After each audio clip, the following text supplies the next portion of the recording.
Bueno, buenas noches y bueno, gracias por la invitación, como siempre, a Henry Alfonso. Esta fue un poco más iniciativa de Alfonso, creo, porque fue un día charlando de hacer alguna charla y Alfonso me dio la idea de que, bueno, el grupo comenzó un poco así, que juntándonos a tomar algo y bueno, y traté de relacionar un poco eso con la filatelia, que es lo que nos junta a todos, ¿no?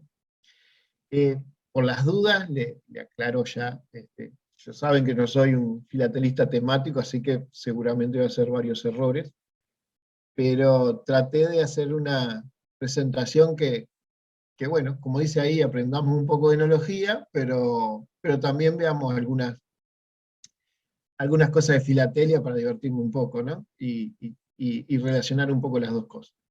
Y bueno, y espero que les guste. Quería, bueno, lo primero es ver un poquito la historia, ¿no? La vitivinicultura realmente tiene una historia bastante extensa.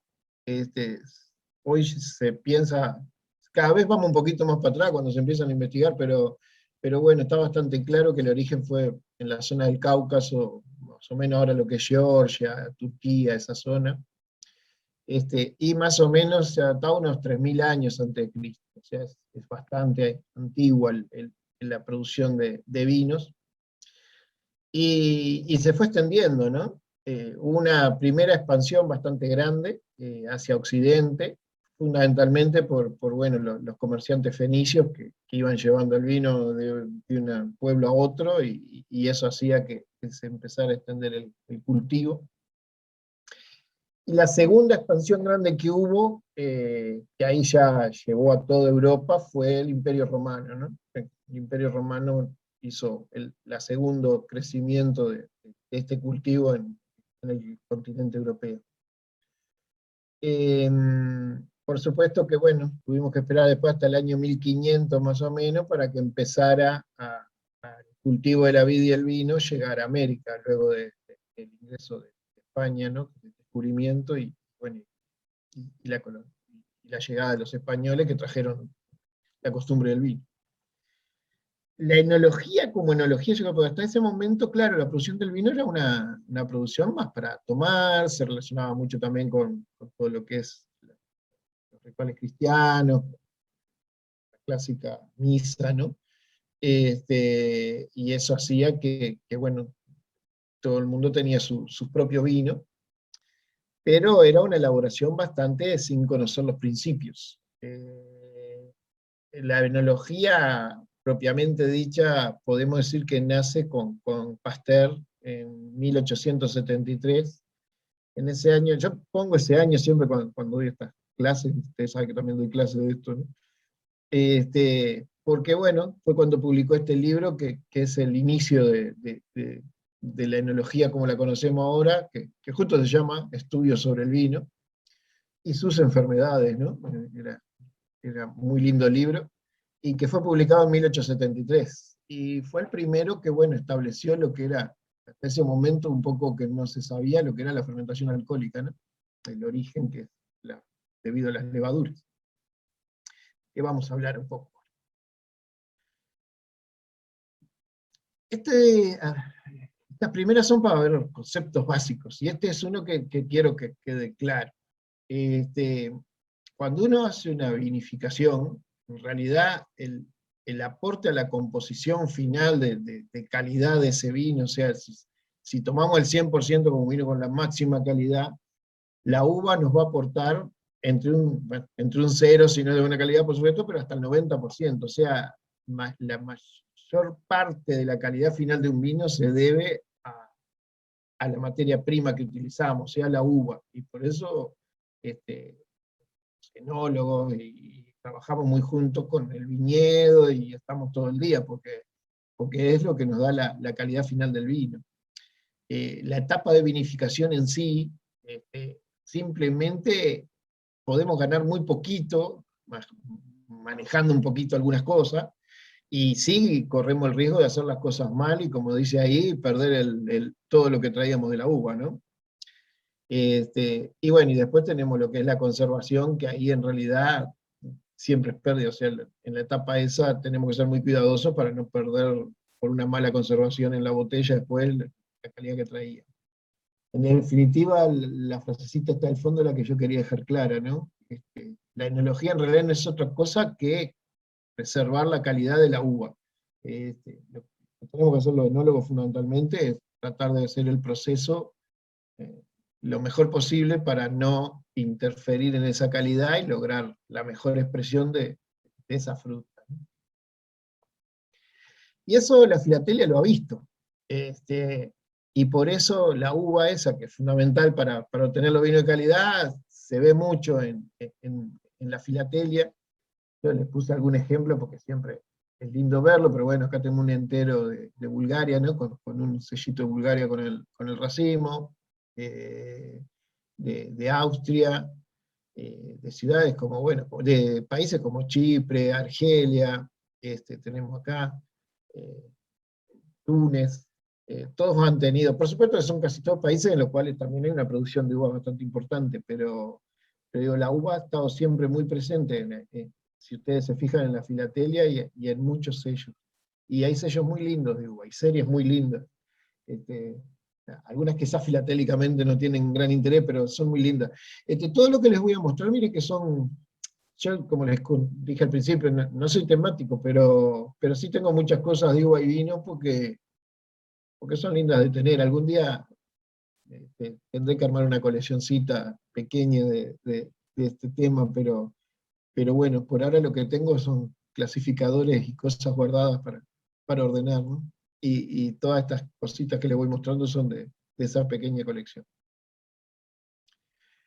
También lo tenemos, que se habló mucho acá, yo lo aprendí, porque toda la parte temática que he aprendido ha sido acá con mi oficina, y acá tenemos un micromotivo, ¿no? Esta cartita que tiene unas ceres, y las ceres en el cabello acá tienen un pequeño racimo, ¿no? Y acá lo ven también en esta carta enviada desde Praga con una viñeta con los racimos, o sea, es realmente uno encuentra mucho, se pone a buscar y encuentra mucho el motivo de uva en diferentes sellos. Ya la elegí un poquito también para ponerla acá porque es una carta dirigida a Bonn, en la Côte d'Or, en la principal parte de Borgoña, que bueno, que es uno de los grandes productores de vino, ¿no? Y por eso estaba más lindo, además, no solo por el sellito, sino por el destino, que a veces uno se pone a mirar esas cosas. Bueno, y hay que definir un poco también lo que es el concepto del terroir. O sea, nosotros queremos mantener al máximo la calidad de la fruta y conseguir esa calidad. ¿Y por qué queremos hacer eso? Porque en realidad el vino, a diferencia de muchos otros alimentos, se caracteriza por una gran diversidad. Y, y al consumidor del vino en realidad le gusta eso, probar vinos diferentes. Y está perfecto, o sea, nadie va a comprar siempre el mismo vino, al menos cuando, puede ser que para tomar todos los días, pero cuando uno quiere tomar algo diferente, va y prueba otra variedad, otra zona, o sabe, aquel lugar que hacen tal vino y lo comen con algún plato que justo ese día van a cocinar, y bueno, y lo prueban. O sea que la uva tiene que representar bien a esa zona, a ese clima, a ese suelo y sobre todo al manejo. Y por eso el concepto de terroir se asocia mucho con esa trilogía que yo les puse ahí, ¿no? Suelo, clima y hombre. El hombre por el manejo que influye en cierta forma en el resultado de- de la fruta. Eso esta fotito también, traté de poner fotos todas de viñedos que he visitado, cosa de poderlos explicar bien. Pero ven lo que es la diferencia de suelo en las distintas regiones, ¿no? Yo no sé si, capaz que yo tengo más, como que uno mira siempre el suelo, es una deformación de ser enólogo, ¿no? Lo primero que mira es el suelo, a ver cómo es. Pero fíjense, acá esto es Australia, pero un suelo bastante fértil, como ven ahí, algo, suelo bastante típico de la viticultura de alta producción. Acá tenemos los típicos suelos del Medoc, ¿no? El Grave, que es todo suelo con piedra degradada, ¿no? Suelos arenosos, totalmente arenosos, esto es Rioja. Ribera del Duero más bien era este, pero bueno, es muy parecido, este suelo es toda la parte esa de España. Y esto acá, fíjense lo que es un lecho de canto rodado, ¿no? Esto es una zona en Francia, no sé si lo conocen, Châteauneuf-du-Pape, que es muy interesante porque las plantas están plantadas justamente sobre este canto rodado, y tienen 2, 3 metros de profundidad de canto rodado, y recién ahí la raíz logra explorar suelo. Y bueno, por supuesto que las características que se consiguen son bastante distintas a una zona como esta, o a esta, o a esta, ¿no? La expresión, una misma variedad plantada en cualquiera de estos 4 suelos va a dar una expresión muy distinta, y bueno, los enólogos tratamos justo de conservar eso, ¿no? Eso se relaciona también mucho con las variedades, ¿no? Hay como una interacción, si uno mira, ve que ciertas zonas plantan más algún tipo de variedad y otras. O sea, ¿y por qué? Porque naturalmente se han desarrollado bien en esa región. Tenemos típica, Rías Baixas en Galicia, tiene mucho albariño, por ejemplo, o Rioja, el tempranillo. Acá le puse una serie que hay de Argentina que está muy linda, que muestra distintas zonas, como Catamarca y Ponecirá, Rioja con el torrontés, ¿no? Que es muy típico, la zona sur, Neuquén, con los Pinot Noir. Cada variedad también a veces se asocia mucho con ese suelo y ese clima de la región. Si buscan de estas, hay pila y son lindísimas. Yo le puse algún ejemplo porque bueno, me va a llenar de sellitos, pero está lindo porque uno empieza a mirarlos y puede armar un librito con distintas regiones y variedades. Esta es una serie, la puse también porque estaba linda, es una de las hojitas de estas italianas que bueno, vienen con 15 sellitos, y cada uno es una región de Italia. En el caso hay una diferencia acá entre regiones, ya que estoy, les cuento. Me salí del tema un poco, pero vieron que acá dice vinos de Italia, DOCG, es denominación de origen controlada y garantida. Europa maneja mucho ese concepto, que es controlar las regiones y asegurar que el vino se produce en esa región, y bueno, y se vende con ese nombre, ¿no? De hecho, hay regiones que uno a veces el consumidor no sabe ni qué uva usa. Una vez se dice Rioja, por ejemplo, como nombré hoy en España, y si bien es mayoritariamente tempranillo, el consumidor muchas veces no tiene ni por qué saber, porque relaciona más la zona que la variedad. El Nuevo Mundo, todo lo que es, bueno, Argentina, Chile, California, nosotros, Australia, ha ido un poco por un camino oponiéndose un poco a esto, pero por un tema comercial simplemente, que es resaltar más lo varietal y no tanto la denominación de origen, ¿no? O sea, el lugar. Eso fue hace bastantes años. Y de esa forma enfrentar un poco claro, era como zona era muy difícil imponer una zona nuestra frente a un Burdeos que tiene muchísimos años trabajando, o cualquier zona de Europa que tiene una historia muy extensa. Entonces, los vinos varietales fueron una estrategia para dar a conocer los países.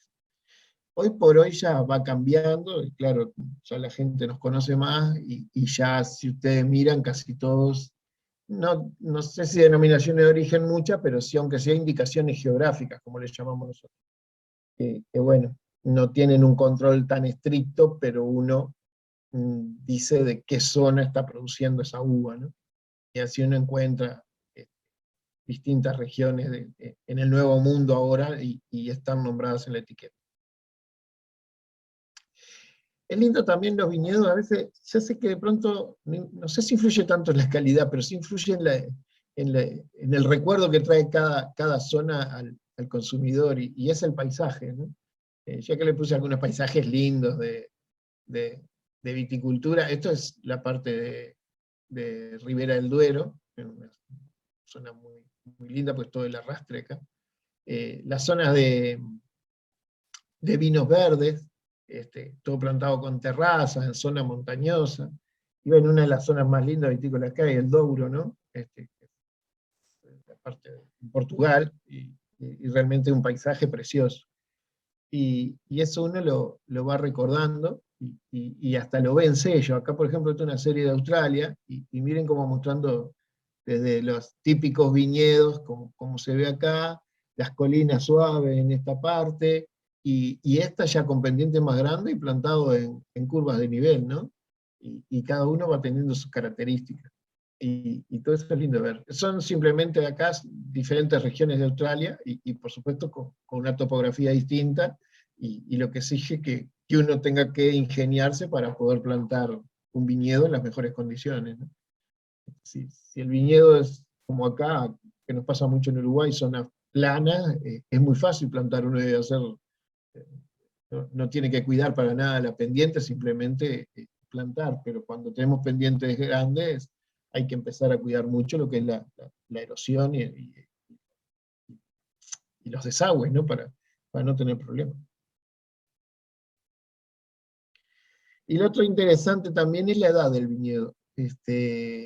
Y eso se expresa bastante, y bueno, en general uno puede tener, acá puse una foto de un viñedo bastante joven, muy fértil, y miren acá abajo, este era un viñedo en Australia. Este es un vino muy famoso, no sé si lo conocen, Hill of Grace, que es en Australia. Y las plantas, cuando le saqué la foto, que fue por el 2000, ya tenían más de 100 años, así que ahora deben tener como 120. Y siguen produciendo el vino ahí, muy poquitas botellas. Es un Syrah, por supuesto, ¿no? Australia. Pero imagínense, ¿por qué la diferencia entre jóvenes y viejitos? Estas plantas viejas, miren los troncos que tienen. Esto hay una acumulación de nutrientes muy fuerte. La planta, cuando luego de la cosecha sigue, la hoja sigue trabajando, y sigue haciendo fotosíntesis, y reserva en el tronco eh, parte de esas azúcares que produce, ¿no? Esas azúcares son fundamentales para cuando inicia la brotación, en la cual todavía no tenemos hoja, entonces la fuerza de la planta para iniciar la brotación la saca de esos troncos donde guardó esos azúcares. Una planta joven no tiene tanta reserva, mientras que las plantas antiguas tienen una reserva muy grande. Eso hace que la, los años sean menos influyentes, o sea, es muy estable la brotación de estas plantas. Año a año, así sea un poco más frío, más lluvia, menos lluvia, a ella no le importa mucho, porque claro, tiene unas reservas muy buenas, y hace que el vino las cosechas sean muy estables año a año. Desde el punto de vista rentable, hay que, por supuesto que casi siempre se arrancan estas cosas porque se cambian las plantas, porque ya están produciendo muy poco, porque bueno, mucho tronco, pero poca parte vegetal. Lo otro importante es el clima. Y ahí, bueno, hay muy diferentes climas, y cada una va a expresar la uva diferente. Yo acá más bien le quise poner algo de filatelia porque era lindo. Estas son unas tarjetitas del servicio oficial, como dice acá, que se enviaban al Observatorio Nacional para ir registrando los datos climáticos. Y vieron como acá, por ejemplo, hay una enviada, por supuesto que siempre a Montevideo, esto ya venía impreso, ¿no? Porque lo mandaban al Observatorio Nacional, en Montevideo, pero bueno, lo mandaban desde distintos lugares, en este caso desde Río Negro, desde una ciudad que es Francia, que tiene un fechador acá D21, que es el que corresponde a ese lugar, y fue mandado en 1933, y miren que lo que él dice en realidad es se ve que se mandaban cada 10 días, porque lo que tienen bien asentado es del día 21 al 31, y bueno, las lluvias, y aparte ahí dice, yo qué sé, 42 milímetros, aguacero, aguacero fuerte, y van indicando ahí el horario en que se dio, mandaban los datos, ¿no? Y es interesante que también lo hacían, esta está muy linda, es la misma tipo de tarjeta, pero acá en lugar de enviarla para dar el reporte de lluvia en los últimos días, lo que se hacía era, se decía en la fecha, a qué hora ocurrió el fenómeno, cuánto duró, acá dice 2 minutos, y este es el tamaño del granizo. Uruguay en su clima es bastante normal, sobre todo en la época, esta fue mandada en noviembre, justo es la época de los granizos, noviembre, diciembre, sufrimos fenómeno de granizo, que es la caída, ustedes saben, de agua, agua y hielo. Y bueno, y con estas tarjetas reportamos. Por supuesto que este tipo de granizo afecta, si cae en un viñedo, afecta mucho, porque es justo la época en que el viñedo está en brotación, ¿no? Noviembre es cuando se produce más o menos, ya estamos en flor y gran parte cuajado, y si tenemos un fenómeno de granizo de esto, puede dejar sin producción, podemos perder toda la producción. Realmente son fenómenos bastante localizados, no son áreas muy grandes, o sea, pero lo malo que tiene es que bueno, al productor que le toca puede perder el año. Y bueno, y el hombre actúa sobre todo esto, vimos suelos, vimos clima, pero también está la mano del hombre, como decíamos, y una de ellas es cómo conduce, o sea, cuando planta, la elección del sistema de conducción, las variedades, toda esa parte uno lo elige cuando establece el viñedo. Y una de las formas de conducción más común, que más se ha extendido en el mundo, es la espaldera.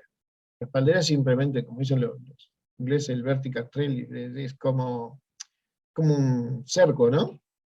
Con lo cual uno logra la iluminación perfecta, generalmente uno la planta, esta es una foto cerca del mediodía, vieron que la sombra está bien abajo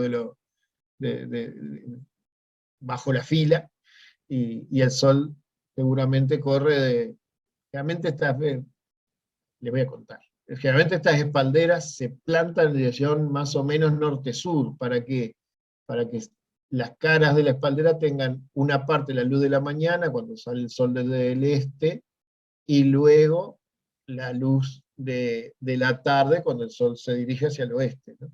Y con eso logramos que, bueno, se aprovecha al máximo la luz, ¿no? Una cara y la otra a lo largo del día está siempre iluminada. ¿Por qué es fundamental una buena iluminación? Porque, bueno, la fotosíntesis es fundamental para producir todos los nutrientes que precisamos para crecer la planta y para desarrollar el fruto, ¿no? Para tener la uva. En general, estas dos fotos de arriba son de Uruguay. Esta es de Chile. No sé si la conoce, Ara de Pir, que es esto de acá. Yo la muestro a veces para que se vea cómo las condiciones difieren también con las condiciones climáticas. Uruguay es una zona que la heliofanía, o sea, las horas de sol que tenemos no son tan altas. A veces tenemos meses con bastante días nublados, y eso hace que trabajemos mucho el follaje. O sea, lo cuidamos mucho, mantenemos una tablita. ¿Por qué? Porque queremos al máximo aprovechar el sol, queremos que todas las hojitas estas estén ordenadas y puestitas una al lado de la otra para que agarren todo el sol posible. Hay regiones, como acá Chile por ejemplo, que no tiene por qué ser tan ordenado, porque en sí tienen muchas horas sol, y por lo tanto no es necesario. Yo una vez en, en Córdoba, fue que en Córdoba, España, que estaban probando la plantación en arbolito, que es el otro sistema de conducción que se tiene, ahora lo voy a mostrar, y comparando con espaldera, y claro, de Uruguay nosotros parecía como que las plantas en arbolito no son buenas, porque no tienen ese aprovechamiento de la luz, tienen humedad bajo la planta, y sin embargo le daba mejor relación, porque Córdoba, claro, tiene mucho sol, temperaturas muy altas, y bueno, la exposición al contrario, ese follaje protegía la fruta, ¿no? O sea que cada región a veces adapta al manejo. Acá tenemos lindas fotos de espalderas. Estas son todas de Nueva Zelanda, no sé qué hay, pero fíjense cómo acá se ven las plantaciones en espaldera, ¿no? Las típicas espalderas que yo le digo. Es uno de los sistemas más usados ahí en el mundo, y bueno, estas son distintas zonas de Nueva Zelanda, de verdad, pero lo puse más por el lado de las espalderas, mostrar la plantación. Estos son otros sistemas de conducción, este es el arbolito que yo he contado. Claro, acá la fruta queda muy protegida, queda debajo del follaje, y eso hace que, en Uruguay por ejemplo nos da muy mal resultado, porque es un clima bastante húmedo y con menos, no tiene mucho sol. Nosotros en cambio recurrimos a sistemas a veces hasta más complicados, esto es lo que llamamos la lira, es abrir la espaldera en dos partes, que en definitiva lo que estamos tratando de hacer es tener más exposición al sol, ¿no? Maximizar la exposición de la planta, de las hojas al sol. Y bueno, después están los típicos parrales, que todos conocerán. Acá tienen, las mallas estas son de protección, pero sí, este es el parral. Bien. Lo otro que elige el hombre es la variedad. Si bien las variedades naturalmente se fueron dando en las distintas regiones, es cierto que desde hace mucho tiempo cada productor elige las variedades que desea plantar. Esa decisión es un poco más o menos libre según la zona donde estén trabajando. En el Nuevo Mundo, como nosotros, tenemos total libertad, no hay control, o sea, uno si quiere probar una nueva variedad, perfectamente la ingresa, tendrá que cumplir con los requisitos sanitarios, por supuesto, ahí, pero, pero planta y produce esa variedad. En cambio, en las zonas más tradicionales, generalmente justan, una de las cosas que controlan las denominaciones de origen son las variedades que se utilizan en la producción. Y establecen qué variedades plantar en cada zona, y bueno, eso es controlado, y lo pueden modificar, por supuesto, y hay zonas que han incrementado algunas variedades, pero bueno, es una cosa que depende de ese consejo regulador, ¿no? Acá no.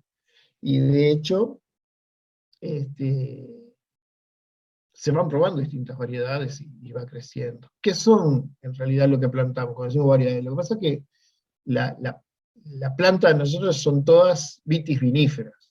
La vitis vinífera es del género vitis.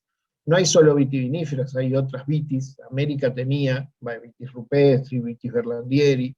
No son buenas productoras, que producen poca uva, pero en cambio vitis vinífera es muy productora y da buena calidad de fruta, y es la que se usa en la vinificación.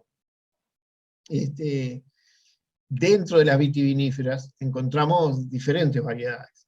Y ahí es que, bueno, hay algunas que son muy conocidas, ¿no? Pero son todas vitiviníferas, lo que quiero decir. Dentro de las más conocidas tenemos los típicos Merlot, Cabernet Sauvignon, Cabernet Franc, en las blancas, los Sauvignon Blanc, Chardonnay. Con, con lo que le conté hoy, esa tendencia a querer llevar vinos varietales como una forma, como una estrategia de tomar mercado de los vinos del Nuevo Mundo, algunas variedades se asimilaron con el país. Yo le puse primero el Uruguay porque, bueno, estamos acá, ¿no? Pero el Taná fue una de esas variedades. Es una variedad tinta que se ha caracterizado mucho por nuestro país. El Malbec con Argentina, el Carmener con Chile, el Zinfandel en California, Pinotage en Sudáfrica, el Syrah en Australia, y podría haber más, pero bueno, estos son los más comunes, y siempre uno, por supuesto que producen muchas más variedades, pero si uno quiere, no sé, tomar un vino tinto de Argentina y está en otro país, casi siempre primero va al Malbec. Por supuesto que tiene mucha variedad más y excelente. Lo mismo en Chile, yo qué sé, no voy a decir Carmener, pero por supuesto que tiene unas Cabernet Sauvignon espectaculares, y la gente lo va a tomar también, pero bueno, es como la variedad primera de presentación. A nosotros nos pasa mucho, cuando uno va a una feria, claro, el primer vino que casi todos los compradores vienen y preguntan, y Taná, y prueban el Taná, y después capaz que compran otras variedades, pero el Taná siempre es como la carta esa de presentación, ¿no?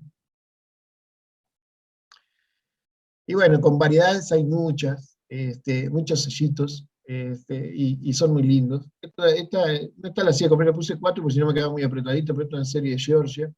Me gusta mucho esta porque tiene esta variedad, la Saperavi. La verdad que en Uruguay no la conocemos, pero es una de las variedades, parece de las más viejitas que hay, y tiene una intensidad colorante impresionante. La otra vez probé unos vinos de esa variedad y tenían mucha concentración también. Bueno, ahí tenemos algunos ejemplos de Hungría, ¿no? Y si miran, en muchos países hay, bueno, ahí les mostré de Argentina, casi todos los países, sobre todo los productores, tienen algunas series en que muestran variedades que hay en esa zona. Vamos a contar un poquito del ciclo anual de la vida ahora. ¿por qué todo esto que hablo? Porque, como les dije, es lo principal en la vinificación, el conocer bien la fruta. Entonces, por eso es dedicarle un poco de tiempo a este tema, ¿no? Y el ciclo de la vida es como lo muestran estas dos series que puse acá, que, que bueno, que en el invierno la vida es caduca, o sea, en el invierno pierde la hoja, tenemos solo la planta sin hoja. Este, en la primavera tenemos lo que es la brotación y floración, el cuajado, y por fin en el otoño la cosecha. Es un poco variable eso de invierno, pero en general, por ejemplo, en nuestro país, es cierto que acá tenemos el invierno, la planta sin... esta serie es preciosa porque creo que en los 4 sellos representan los 4 principales estados, ¿no? La planta eh, sin hojas, el estado invernal, la planta en la primavera brotando, ya la planta con los racimitos, ¿no? Ya formados, y bueno, y lo que sería el otoño en la cosecha. En Uruguay, por ejemplo, las cosechas a veces no llegamos al otoño, se da al final del verano. El otoño es el 21 de marzo, nosotros en general el 21 de marzo ya cosechamos casi todo, nos queda poquita cosa. Este, en Chile, por ejemplo, y Argentina cosechan más hacia el otoño, se corre un poquito. Eso depende un poco de la zona y del clima de cada zona, ¿no? Pero bueno, esto está muy linda porque marca un poco el ciclo, solo con 4 sellitos, esta serie es muy linda. Esta se la puse acá para mostrarle, porque yo me imagino que la mayoría de ustedes no han visto lo que es, porque siempre hablamos floración y cuajado en la vida, pero yo estoy seguro que si le pregunto a muchos de ustedes, nunca vieron una flor de vid, de donde cuaja la uva, ¿no? Y bueno, estas fotitos son del viñedo cuando está en floración, y lo que caracteriza la flor es que, yo siempre digo, es muy tímida, porque no tiene pétalos. La flor de viña es solo el aparato reproductor. Ella, acá por ejemplo está antes de abrir, ¿vieron? Abre el cádiz, se desprende lo que llamamos nosotros la caliz, y queda la flor que es solamente el pistilo y los estambres. Y ahí se produce el cuajado, ¿no? Pero no tiene pétalo, pero sí tiene un aroma muy rico, porque por supuesto ella trata de atraer a los insectos para que se produzca la polinización, ¿no? Como toda flor. Y tiene un aroma espectacular. Lo que pasa que hay que ir justo cuando está en floración, y la floración se produce acá en nuestro país en los primeros días de noviembre, dependiendo un poco de la variedad, bueno, y cómo sean las temperaturas de la época, pero siempre por ahí los primeros de noviembre tenemos floración, pero la floración dura muy poquitos días, es 4 o 5 días ya florece, y es una flor que no permanece nada, florece, cuaja y ta. Y, no, y caen los estambres, esto, ¿no? No, es muy rápido. Pero si uno logra estar esos días, sobre todo en la mañana, cuando amanece, que no hay viento, que está bien calmo así, uno se mete en el viñedo, se siente ese aroma que es muy rico. Y es tan rico, que una cosa que no han probado ustedes, pero que en la próxima exposición puedo llevar para probar, es, nos preparamos un gin nosotros, que lo que hacemos, por supuesto que tiene enebro como todos los gin, ¿no? Y tenemos algún botánico más puesto, pero una de las cosas que hacemos son las flores, hacemos con taná, porque bueno, porque nos gusta tener taná en todos lados. Y son distintos el aroma de las flores de cada variedad, ¿eh? Si van a un moscatel, a un taná, un chardonnay, tienen distintos olorcitos. Y lo que hacemos es, las destilamos, ¿vieron el gin? Lo que se hace es destilar alcohol con el botánico que quieran en la cabeza del destilador para que traiga los aromas, ¿no? Pero claro, no podemos hacer mucho de esto porque tenemos 2 o 3 días nomás. Vamos juntando los racimos y florales, les sacamos todos los estambres, ponemos los estambres en el destilador colgadito, y ahí destilamos. Y queda riquísimo. Si les gusta el gin tonic, anda espectacular. Pero bueno, hay que juntar medio rápido las flores, ¿no? Ya los van a tener alguna exposición para probar. Bueno, estos son claro, yo le mostré todo el ciclo de la vid, pero todo ese ciclo de la vida hay que trabajar, no va sola. Y esta serie de Liechtenstein es muy linda porque tiene todo el ciclo de trabajo, es muy ilustrativa, muy linda. Todo empieza en el invierno con la poda. Nosotros tenemos todos los brotos del año anterior, lo que se hace es podarlo para llevarlo al sistema de conducción que nosotros queremos, ¿no? Con eso uno regula un poquito el vigor de la planta y también regula la producción. Si uno dejara esa planta va a producir muchísimo y no va a tener buena calidad. Uno con la poda logra regular esa producción y tener un buen equilibrio entre parte herbácea en la primavera y fruta. Y bueno, vienen después las tareas en brotación, que siempre hay que hacer algunos desbrotes, el brote de troncos, toda esa parte, el quitar las hierbas, ¿no? Claro, brota la viña, pero también brota el pasto debajo. El manejo de los brotes, si bien la viña, que no les dije eso, pero la viña es una trepadora, es una planta trepadora, o sea que si uno la deja, ella trepa. Su instinto es ir hacia arriba y producir uva lo más alto posible, porque ¿qué quiere ella? Que vengan los pajaritos, coman la uva y lleven las semillas por ahí para que la especie permanezca, ¿no? Como toda especie. Nosotros la forzamos, porque de hecho la podamos, que a ella no le gusta, pero lo hacemos para poder tener la producción a la altura que queremos, regular esa producción, bueno, todo lo que conté, y además manejamos los brotos justamente para lograr tener la mayor iluminación y con una densidad de plantación mucho mayor que lo que naturalmente habría, ¿no? Ella naturalmente se pondría al lado de algún árbol y iría trepando y bueno, y produciría uva en la parte más alta que pueda. Y bueno, y así, de hecho brota tanto que fíjese que esta señora lo que está haciendo es cortando los brotos en la parte de arriba, ¿no? Eso le llamamos roñado. Eh, Uno va llevando la espaldera y cuando llega a la parte de arriba, claro, los brotos empiezan a caer y se cortan. El señor está con una O, ¿no? Para cortar. Y bueno, y después ya viene la parte final, que es la cosecha, que ahora vamos a verlo un poco. Pero también tenemos problemas con las plagas. Eh, Depende un poco de las regiones. Por ejemplo, en Uruguay las plagas que más nos complican son los hongos. Tenemos poco problema de insectos, pero en algunos lugares también hay problemas de insectos, pero bueno, siempre hay alguna cosita que molesta la producción.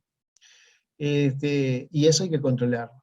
Y en eso el correo ha actuado, estas tarjetas son muy lindas, son de Rumania, y vieron acá, por ejemplo, hay un dibujito, esto es una enfermedad que se llama peronóspora, estas manchitas amarillas, y hacen perder la producción, ataca la soja y después el racimo, y se pierde la producción, es un hongo endófito, ¿no? Cuando uno lo ve ya es porque ya está dentro del tejido bueno, y hace micelio, queda amarillita del lado de arriba y blanca del lado de atrás porque salen los micelios del hongo, y, y se pierde la hoja esa, y esa hoja a su vez contamina otra y termina siendo un desastre, ¿no?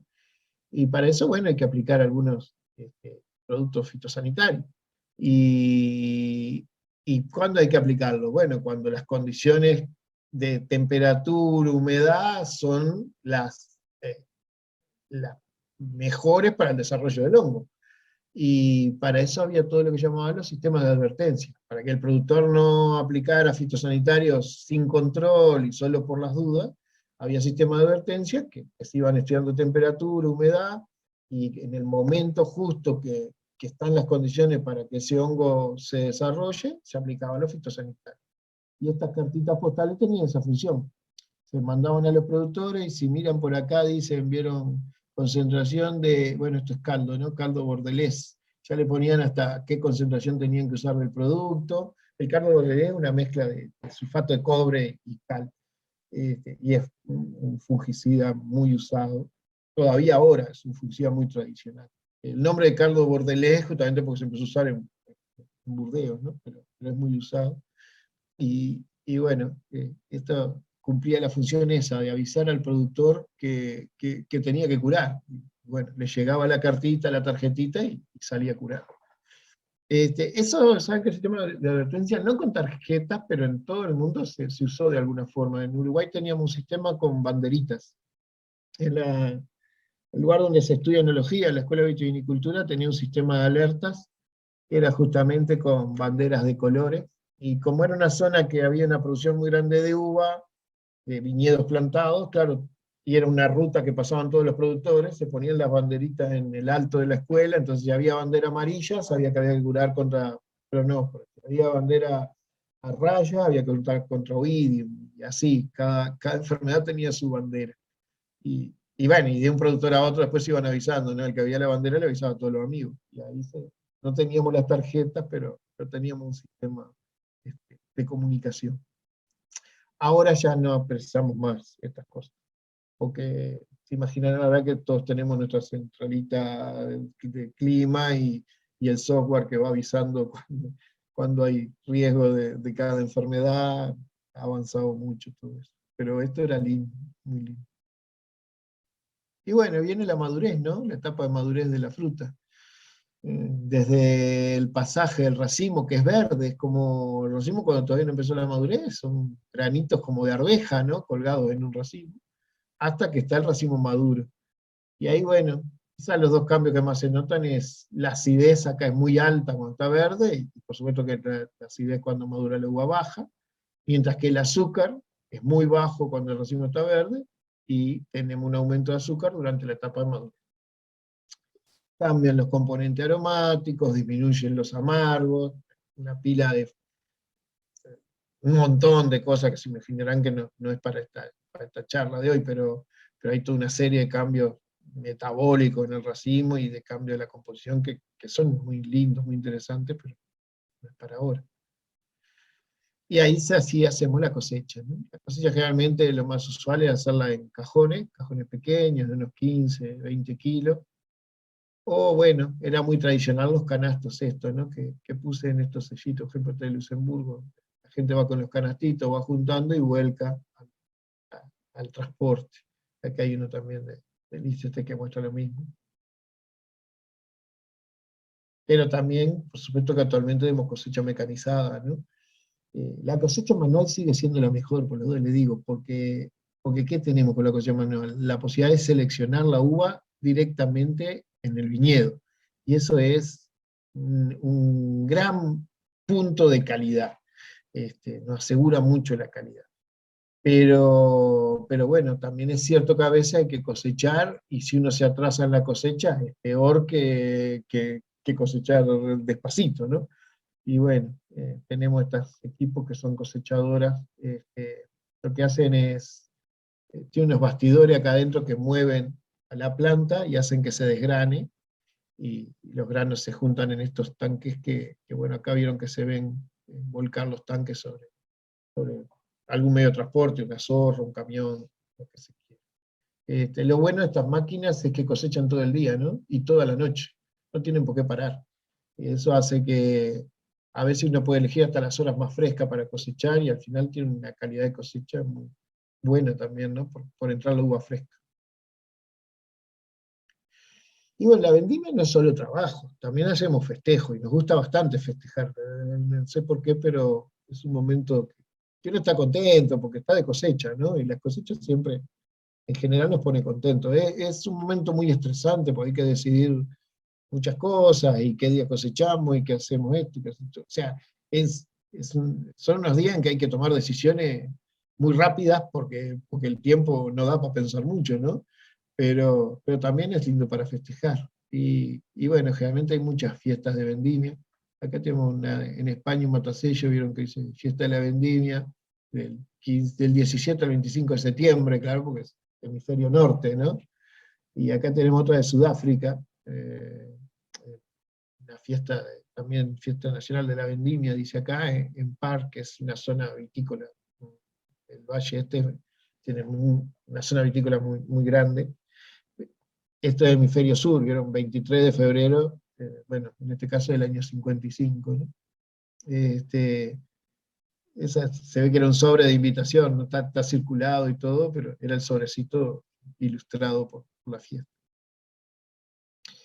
Y acá tenemos una del Panadés, que también, muchas veces también estas fiestas se hacen con exposiciones, hay concursos de vino, yo qué sé, se toma vino en realidad. Esta no es de vendimia, creo, justo es Alemania, vieron que dice fiesta del vino, pero por la fecha es un poco antes de la vendimia, ¿no? Porque es en junio, acá todavía no están de vendimia, así que se ve que hacían la fiesta adelantándose un poco. Pero encontramos muchas de estas y son lindas. A mí me gusta, las junto con todas las de fiesta, son lindas. Y bueno, y llegamos a la vinificación, que puse que yo sé que a los temáticos a veces esto sobre el primer día no les gusta, pero este está muy lindo, porque este sellito sintetiza la vinificación en un sello. Fíjense que tiene la cosecha, donde tenemos todo lo que es la calidad de la fruta, todo lo que dijimos, ¿no? Todo lo que hay que conservar, la elaboración acá, la extracción del jugo y la crianza. O sea que tenemos toda la vinificación en este pequeño dibujito que está acá. Es bastante bien y es lo que vamos a ver ahora. La vinificación en realidad no es otra cosa que un método biológico de conservación, que quede claro, ¿no? Nosotros después le dimos todo este encanto de ponerle descriptores y ponernos a hablar de vino, pero en definitiva el origen de todo esto fue poder conservar una cosa que el jugo de uva, por supuesto, no se conservaba, en cambio el vino se conservaba muy bien. Bueno, la gente lo guardaba y lo tenía en el invierno. ¿Por qué el vino se conserva bien? Y bueno, porque como todos los alimentos que sufren un proceso biológico y mejoran su conservación, en este caso hay un consumo de azúcares y nutrientes, por lo tanto evita que haya otros microorganismos después que actúen sobre el vino, ¿no? Hay una producción de alcohol, lo cual es un antiséptico. En vino siempre tenemos 12-13% de alcohol seguro. Y hay algunos compuestos también que le dan estabilidad, como ácido succínico, glicerina, y polialcoholes, ¿no? Distintos compuestos que son todos muy estables, que los microorganismos no lo atacan. Entonces es un producto muy estable el vino, de por sí, no precisa conservante. La vinificación consta de dos partes. Una es esa biológica, que dije, que es lo que da la conservación, y la otra es una parte más de extracción, o sea, un método más físico, ¿no? Es lo que llamamos la maceración. ¿Y por qué hacemos eso? Que lo muestro un poquito en esta foto. Nosotros cuando se pone la uva, se estruja, obtenemos el jugo junto con la semilla y la cáscara. Al comenzar este proceso de fermentación, se produce el alcohol, pero también se libera gas carbónico. Y ese gas carbónico hace que los sólidos suban y formen lo que nosotros llamamos el sombrero. Si nosotros dejáramos el sombrero arriba, no extraemos justo lo que tiene la cáscara y la semilla, que son materia colorante y polifenoles que nos dan la estructura del vino. Así que ese sombrero hay que hundirlo y hacer que todos estos compuestos se extraigan y queden en el jugo. Eso se hace, bueno, como muestra ahí, o hundiendo ese sombrero, o sacando jugo y mojando el sombrero, que llamamos remontaje. Pero tenemos que lograr esa maceración, esa extracción. ¿Y por qué le decimos selectiva? Porque lo hacemos lentamente. Y todos los días lo probamos hasta que digamos, bueno, está, extrajo bárbaro y se saca de la maceración. Esta es una fotito solo media microbiológica, pero la dejé porque es, para que se acuerden nomás, el principal microorganismo que usamos en la fermentación, que es Saccharomyces, ¿no? Es la misma con la que se hace el pan y pila de alimentos, pero bueno, en este caso son algunas cepas que les gusta mucho producir alcohol, y a nosotros nos vienen bien, ¿no? Y esta es una pequeña esquemita de la vinificación en toda la etapa, que yo le estuve contando. Esto sería la cosecha, ¿verdad? Acá tenemos lo que es la recepción de uva, y el estrujado ese para obtener ese jugo con la cáscara y la semilla. Y en este tanque que está acá es donde se hace la maceración y la fermentación. Esa es una etapa que dura La fermentación, más o menos, un vino tinto, 10 días, 12 días. Y la maceración es lo que quiera el enólogo. Si macera menos, por supuesto que vamos a tener un vino con un poco menos de estructura, porque no va a haber tanta extracción, ¿no? Si uno quiere vinos que van a tener crianza, más tiempo en barrica, cosas de esas, hace una maceración más larga para tener mayor extracción de polifenoles y color. En el momento en que uno deja de macerar, lo que se hace es un prensado para que esa parte sólida libere todo el jugo, lo que ya es vino, ¿no? Y ahí, bueno, como le decía, según el vino, la maceración que hicieron y lo que quieren hacer, uno se puede ir por el lado de un vino joven, sin crianza en barrica, simplemente darle un tiempo de estabilización y clarificación, y luego el envasado, o venir por este lado y sí hacer un vino con crianza. Este, por supuesto que después tenemos lo que es envasado y expedición igual. Son diferentes estilos simplemente, pero bueno, lo tradicional es hacer la crianza. Los vinos más tradicionales tienen crianza, y para eso usamos lo que llamamos las barricas de roble, es lo que más utilizamos. No es que sea la única madera que se puede utilizar, pero sí es la que se usa mayoritariamente y por lejos. Cualquier madera que uno use tiene que tener cuidado de que no dé sabores, por ejemplo, no sea una madera que tenga resinas o cosas así, ¿no? El roble, si bien sí se de algunos compuestos, son compuestos que se complementan muy bien con vino, y además tiene taninos que no son igual que los del vino, son elágicos, vino procianidínico, entonces redondea muy bien la boca del vino, no lo deja en barrica el tiempo que necesite, 8, 10, 15 meses, y el vino se redondea y queda mucho más agradable de tomar. Eso se hace en casi toda la zona. Acá les puse, esta es una serie de Portugal, pero está linda porque muestra, en casi todos lados, todos muestran una fotito del viñedo y la crianza, ¿no? Igual acá vieron, acá tenemos, y acá también, siempre relaciona el viñedo y la crianza en cada zona. Me gustó mostrarla. Y esta es una tarjeta de el barril más grande no sé si hay uno más grande, pero bueno, este es muy grande y lo puse. Está en el palacio, como dice acá, y en realidad no está en uso, pero existe. Es del año 1752, y me puse a leer el otro día porque me llamó la atención, y no fue el primero, es el cuarto barril que se hizo de acá, porque se fueron rompiendo los otros. El primero era de 1592. Y bueno, ya ahora, no me acuerdo ahora, me había fijado cuál, pero tiene muchos años ya sin uso. Es una atracción turística siempre, ¿no? Pero no tiene uso. Los métodos de conservación más tradicionales en bodega ahora son en la barrica de 225 litros, que es la de crianza tradicional de Burdeos también. ¿Y por qué? Porque bueno, porque el contacto entre el vino y la madera es más grande, y además es muy fácil de manejar. Una barrica de 225 litros uno la vacía y la puede mover fácilmente. Entonces se pueden lavar, manejar, cambiar de lugar, es muy práctico en la bodega. Ya barricas más grandes son pesadas, ¿no? y cuesta manejar. Ni hablar ese barril que hay ahí. Y bueno, y luego hay que presentar el vino. Y el vino para eso sufre el proceso de envasado. El envasado tradicional de los vinos que más consumimos es en 3/4. Le puse INAVI es el Instituto Nacional de Vitivinicultura, es el instituto que controla y promociona la producción nacional de vino. Y esta es la típica botella bordelesa que le llamamos nosotros, ¿no? La típica botella de vino. Pero bueno, tenemos otro envase. Acá se ve, esta carta es de una bodega uruguaya enviada a Italia, y acá se ven las botellas, en este caso de litro, hay muchas, litro, litro y medio, sobre todo para vinos de consumo diario, ¿no? Lo que llamamos nosotros el vino de mesa, que es el vino de consumo todo el día. Y también en botellas, en recipientes más grandes. Acá este es de 10 litros, este es un recipiente muy típico de Uruguay.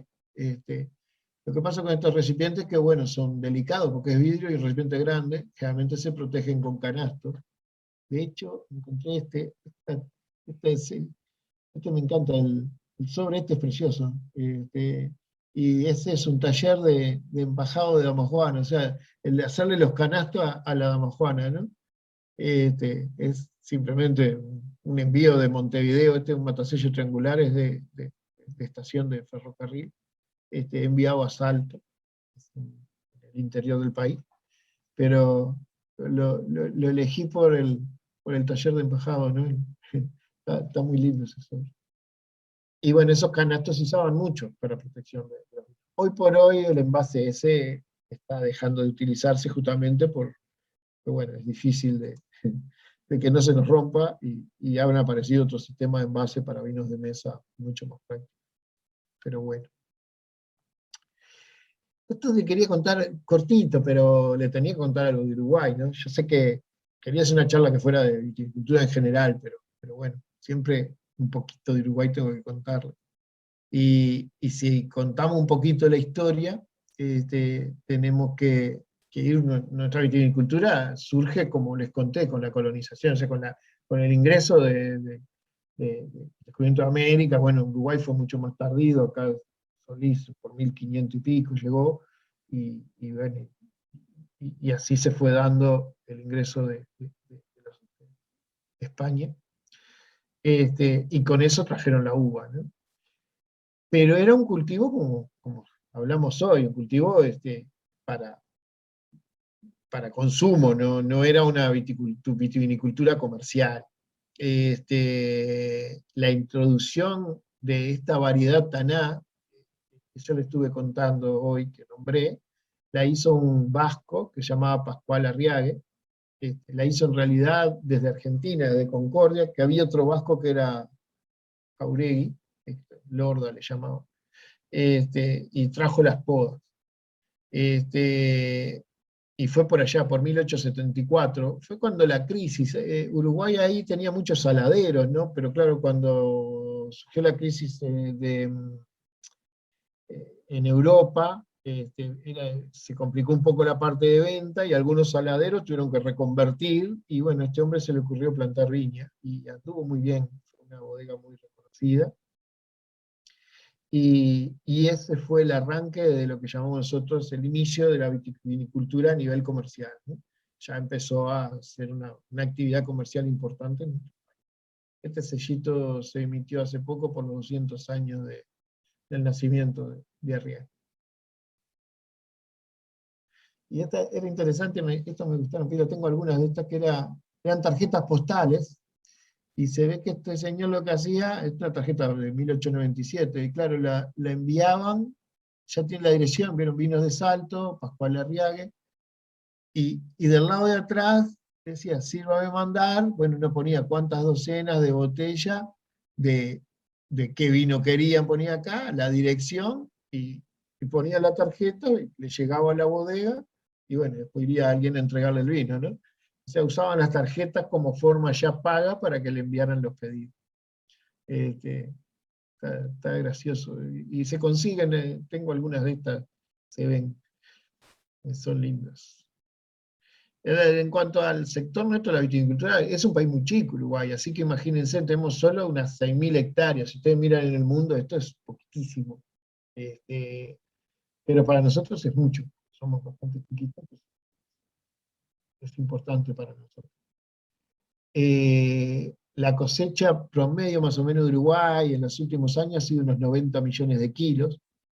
Esto, para que más o menos tengan una idea, hay varias empresas de Argentina y Chile que solo una empresa tiene esta producción. O sea, Uruguay es una viticultura muy familiar, muchas empresas con pequeñas producciones, ¿no? Pero tenemos un consumo interesante, consumimos 60 millones de litros, casi todo lo que, porque estos kilos de uva dan menos litros, ¿no? El rendimiento es más o menos un 75% de líquido. Así que nos tomamos casi todo el vino que hacemos, y un poquito más porque le compramos también a otros países. Todo porque somos, bueno, descendientes de español e italiano, entonces traemos esa cultura del vino, ¿no? Y si miramos el taná, como le dije, es nuestra principal variedad, es la mayor superficie que tenemos, unas 1.600 hectáreas más o menos, un 25% de la superficie plantada. y más o menos se cosecha en un 25%, ¿no? 25 millones de kilos, o sea, en un 90 de promedio, en un 25, 28% de la producción. Y le hemos dado mucha importancia al taná. De hecho, se ha estudiado bastante, los centros de investigación en Uruguay han trabajado con esa variedad, primero porque no es muy plantada en otras regiones, es originaria de Francia, por las dudas, que no lo dije, Madirán es la principal zona, o sea, el origen viene de ahí, del sudoeste de Francia, ¿no? Pero después en el resto del mundo no había sido muy plantada, y mismo en Madirán es una zona muy chiquita de Francia, este, pero bueno, acá en Uruguay se dio muy bien y se extendió y es lo que hemos plantado más, pero hubo que estudiar bastante de ella. Este, esto lo puse nomás como referencia, esta era una publicación de esta revista científica Plant Cell, y, y fue cuando se hizo eh, el genoma del taná, ¿no?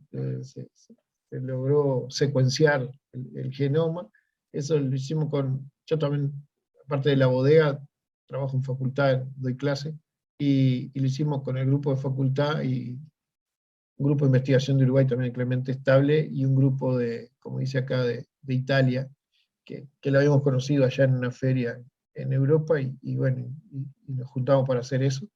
Y fue muy bueno, porque fue una de las primeras variedades que se secuenció, y de cierta forma es como ya establecer un patrimonio, ¿verdad?, de esa variedad para el país.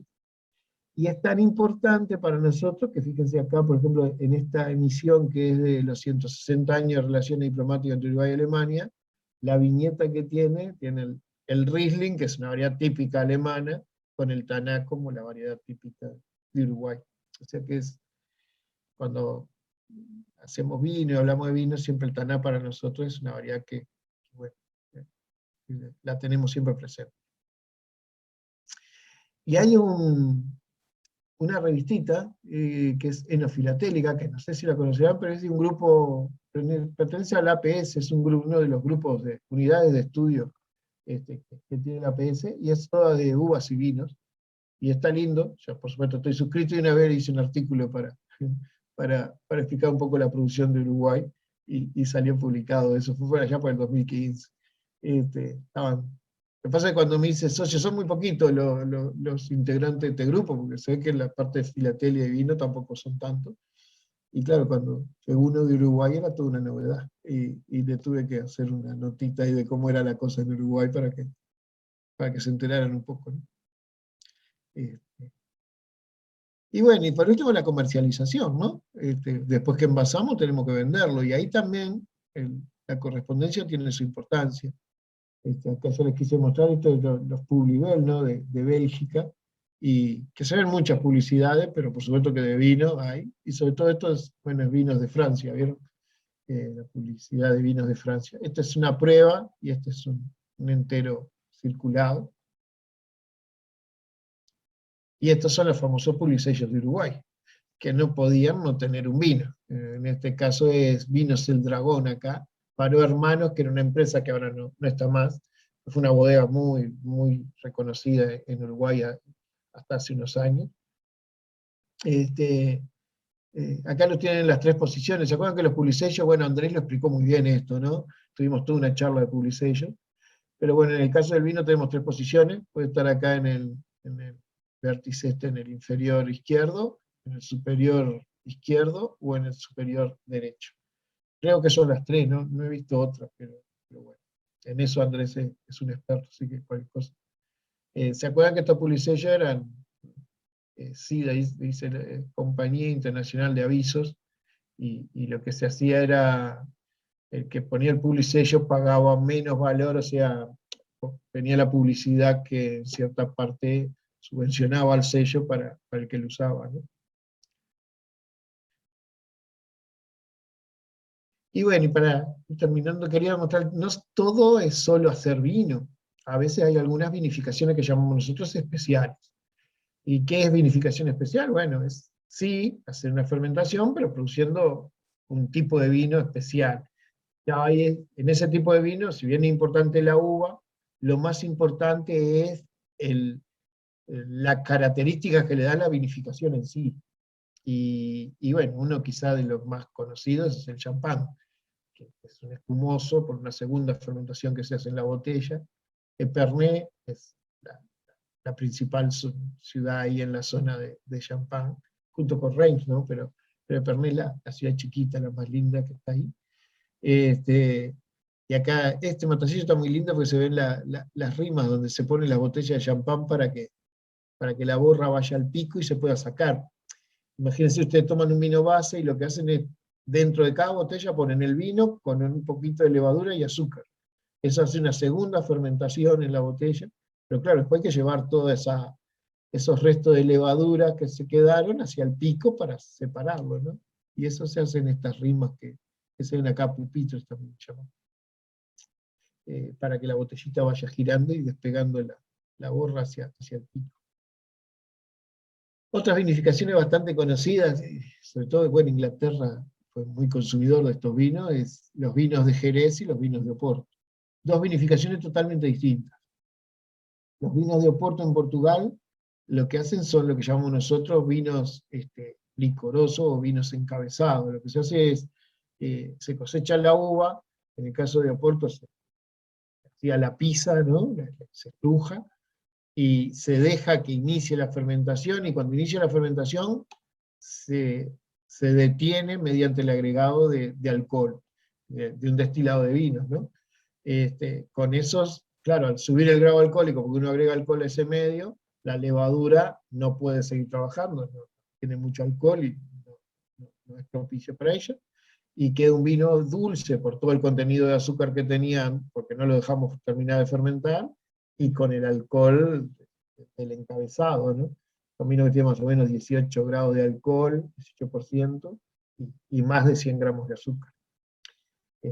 Bueno, con después toda una crianza muy prolongada, que es típica de Oporto, conocen el Oporto, es un vino muy rico para postres, ¿no? Vino espectacular. Y los vinos de Jerez, que son una vinificación muy linda. Acá lo que se hace es la crianza en barrica, como ellos le llaman botas, porque son de 500 litros. Y se hace la crianza, el sistema de criaderas y soleras, creo que están apiladitas así. Lo que se hace siempre es las barricas están empezadas y bajo un velo de flor. Y el vino, que es un vino blanco, se mantiene blanco casi incoloro, porque ese velo de levadura que se desarrolla en la superficie lo protege del oxígeno. Y lo interesante de Jerez es que nunca envasa, acá envasa siempre los que están en la solera, los que están abajo, pero nunca envasa el 100%, envasa una parte. Rellena con los que están arriba, con la primera criadera con la segunda con la tercera, y acá entran los vinos nuevos. Y al otro año de vuelta, saca otro, pero siempre va quedando parte de las cosechas anteriores. Entonces lo que vende siempre es un corte de muchos años, ¿no? Los Jerez no tienen añada, porque en realidad son un corte de muchos años. Algo que nosotros, justamente en la viticultura de este nuevo mundo, hacemos al revés, marcamos de qué añada es, porque queremos un poco distinguir cada año, ver mejores o peores años. Esta es otra vinificación linda que es Madeira, la isla de Madeira, son vinos que se calientan, y todo surgió porque cuando se llevaban, cuando veían que los vinos se iban en el barco, y cuando volvía era más rico que cuando había salido, ¿no? Y todo porque pasaban por el Ecuador. Y entonces ahí empezó a hacer un calentamiento de los vinos. Y esta carta es muy linda, es mandada de una empresa que es Blandy Brothers, bueno, de Funchal, que es Madeira, no la capital.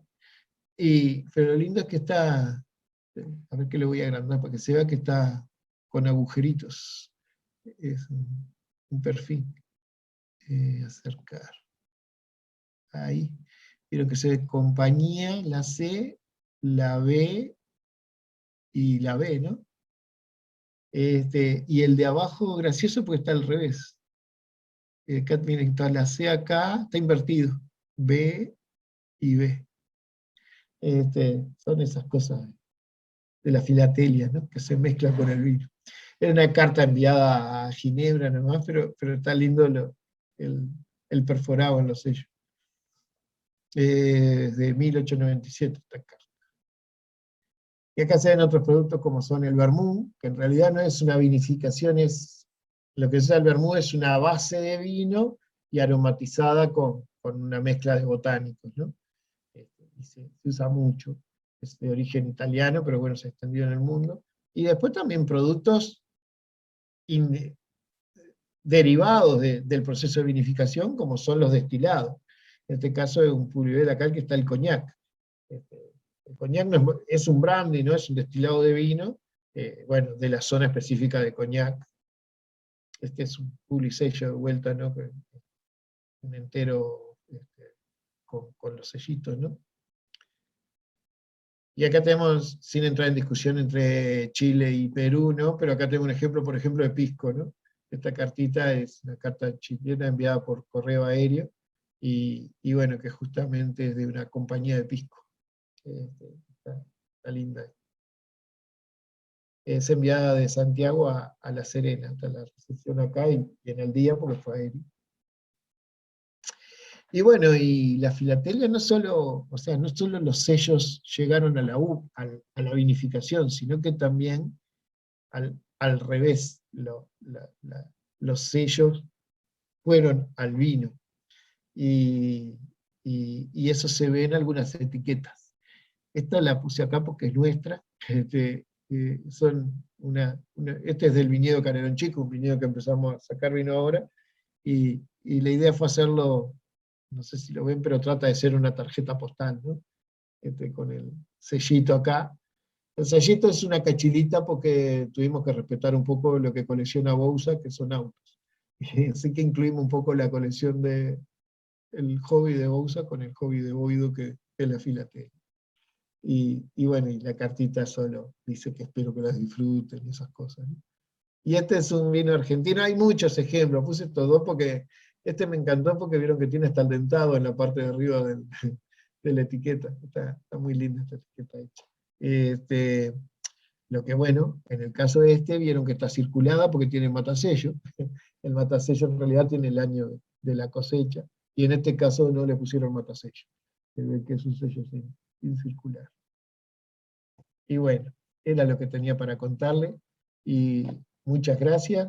Y bueno, acá hay parte de la gente que ya hizo un curso avanzado, o sea que esto es como no sé cómo llamarle, pero es como un segundo curso, y que ya estuvieron en Montevideo, pero bueno, hay muchos que todavía no lo conocen, así que van a tener que venir. Bueno, y muchas gracias. Esperen que dejo de compartir. Muchas gracias a ti, Eduardo, qué interesante presentación. Muy bueno. Muy bueno. Los aburrí mucho con el vino. Muy bueno. Muy buena. Hermosa. Muy buena. Muy buena. Bueno, Hermosa dale. presentación. Muy linda. Bueno, gracias. Entonces pasamos a las preguntas, y Alfonso es el primero que está con la mano en alto. Bueno. Eduardo, muchas gracias por la presentación, gracias por la botella que me acabo de ganar, muy agradecido, la espero en Río Grande. Y saludos a Karina, que por ahí la vi. Está Sí, sí. Ahí está. Como hablamos de vino, ¿viste? Sí. Está bien. Lo que me tiene extrañado es que está bien portada. ¿Bien qué, Alfonso? Que estás bien portada. No sé qué es eso. No, ya todos sabemos de que vos no tenés comportamiento, así que no puedes saber qué es. Ah, bien portada. Bueno, no. No, obvio. No, igual yo vine a aprender porque el Tanat no es de las variedades que me gustan a mí. Me gusta el albariño, Más pero del albariño. ahí está. Ya conoce. Ya me conoce. Pero vine a aprender. Muy buena charla. Felicitaciones. Está bueno. Oye, Eduardo, una consulta. Cuando mostraste la botella de Jim, me parece que no es una botella normal, sino que es una botella de un contenido menor a una botella de 750 mililitros. 700. Ok, entonces sí es una botella, más o menos. Sí, pues sabes que acá se usa mucho la de 700 para los destilados. Y es muy linda, la traemos de Francia esa. Tiene un formato lindo, un fondo medio pesadito. Queda linda. La pregunta es, dijiste que eso era una producción muy reducida, ¿de cuántas botellas es? Y la hacen todos los años. Sí, la hacemos todos los años, el problema es que lo tomamos todos nosotros, ¿sabes? Queda dura. Hemos vendido algo, está registrado y todo para vender, pero lo usamos mucho nosotros ahí en el restaurante y nos gusta tomar, chicos. Sí, lo toma Cari. Ya. Ok, Yo lo voy a invitar cuando venga. Muchísimas gracias, muy agradecido por todo. Voy a disfrutar la botella muchísimo, así que gracias. Aguanta que la botella, oye gordito, que estás apropiado de la botella. Arregló el sorteo. Yo estoy comiendo aquí, mira las uvas por lo menos. Ah. La botella, Eduardo, la tiene que llevar para Río Grande para fin de año. Sí, claro, es la idea, es la idea. Pero no la una, las botellas. En Claro, bueno, pero hay una que es especial para el regalo, las otras son aparte de la compra que te va a hacer Alfonso para todos nosotros, te vas a tener que mandar por lo menos media paleta en contenedor, ¿no? Sí, sí, Oh, sí. Aldo, y me echaste a perder el asunto. Todas las canastas navideñas yo las iba a repartir en Río Grande. Ya sabes, mejor, más fácil que nosotros te vayamos diciendo qué variedad queremos.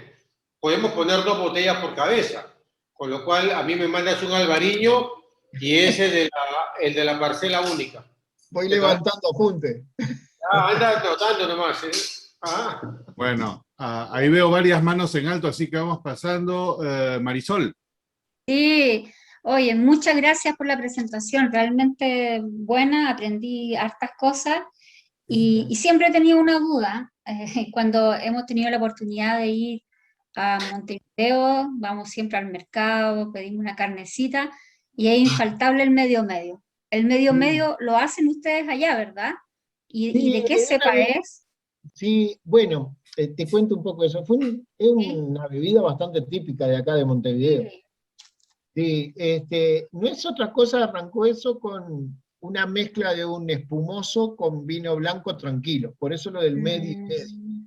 Y en definitiva es un vino con un poquito de gas, digamos, de gas carbónico disuelto, lo que lo hace muy agradable. Aparte, generalmente los espumosos tienen un poco más de contenido de azúcar, se hacía con un espumoso dulce, y el vino blanco seco lo dejaba un poquito más fresco, con menos azúcar. Perfecto. Pasa ya con un contenido, ya se prepara el medio y medio para servir directamente, y no tiene una variedad específica, generalmente son variedades blancas, con algo de moscateles, ¿no? Es bastante aromático. Perfecto, pero esa preparación de este vino, digamos que un vino típico de allá espumoso, ¿es solo de ustedes o hay más en Argentina? No, ¿sabes lo que pasa? En sí, la preparación no es que sea solo de Uruguay, lo que fue de Uruguay muy típico es sacarlo con ese nombre medio y medio por esa mezcla del vino espumoso y el tranquilo, pero no deja de ser en realidad un vino de lo que llamamos nosotros de aguja, o sea, que tiene Claro. la favor. Sí, sí. Bien, Realmente, muchas gracias. Vamos. Glauber. Hola, buenas noches, señor Hola. Eduardo. Felicitaciones, una charla muy didáctica e informativa, muy buena. Bueno, Yo no sé si hablaste porque tuve que salir un poquito, pero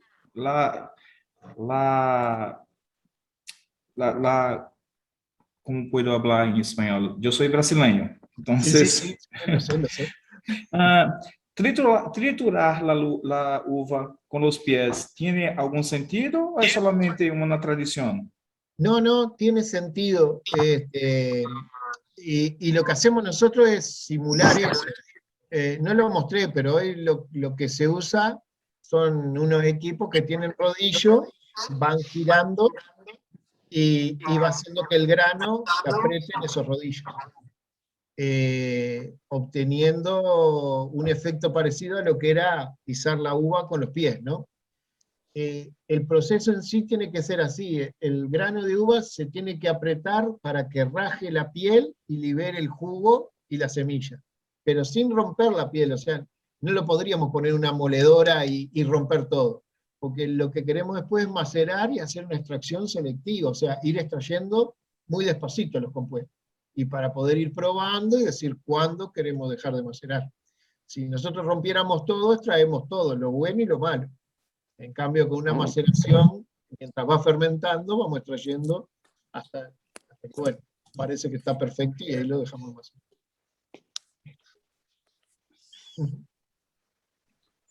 Gracias. Jesús. Buenas noches, Eduardo. Muchas gracias. Siempre aprendemos. Dos cositas. Una, tengo una inquietud de algo que mi padre contaba, que hay ciertos vinos que no se pueden transportar, porque el transporte los daña. Y la otra cosa, bueno, no sé si que nos podrías hablar de esa parte. Y el otro asunto, un amigo italiano, que él a veces, cuando no le gustaba, cuando habían dos vinos que no le gustaba, entonces él hacía mitad y mitad, y dice, de dos vinos malos sale un vino mejor. Bueno, ahora que contesto, voy por partes. La primera del transporte, tiene razón tu padre, el transporte del vino siempre es complicado. Guada, el transporte me refiero a distancia un poco lejos, ¿no? Nosotros cuando exportamos somos muy cuidadosos. De hecho, va todo controlado, ponemos termómetros, hacemos muchos controles para ver que todo llegue bien. Igual a veces hemos tenido algún problema. Por ejemplo, el problema hemos tenido mandando a Estados Unidos a la costa California, porque los barcos cruzan por Panamá, y ahí en Panamá no sé qué hacen. Normalmente uno manda los contenedores bajo el nivel de agua, para que el vino no reciba calor, porque como va bajo el nivel de flotación. Pero claro, cuando llegan a Panamá se ve que los sacan del barco, yo que sé qué hacen ahí con los contenedores, que siempre los registros nos daban unos picos de temperatura altísimos. Entonces ahora cuando mandamos esos sitios, los mandamos en contenedores refrigerados, para que el vino vaya con la temperatura constante. Eso es lo fundamental que tenés para que el viaje sea lo más tranquilo. Y en cuanto al corte, en cierta forma es cierta, pero normalmente uno cuando hace un corte no trata de, eso en la bodega, no trata de enmascarar un defecto, sino más bien que trata de que con el corte haya una mejoría porque se complementa. Yo sé, por ejemplo, una variedad que tiene baja acidez, una que tiene más acidez, pero también es cierto que si hay un vino que tiene un pequeño defecto y uno lo pone en un corte, se pierde ese defecto, ¿no? Que capaz que eso se refería a tu papá, supongo. Gracias. Bueno. Aina.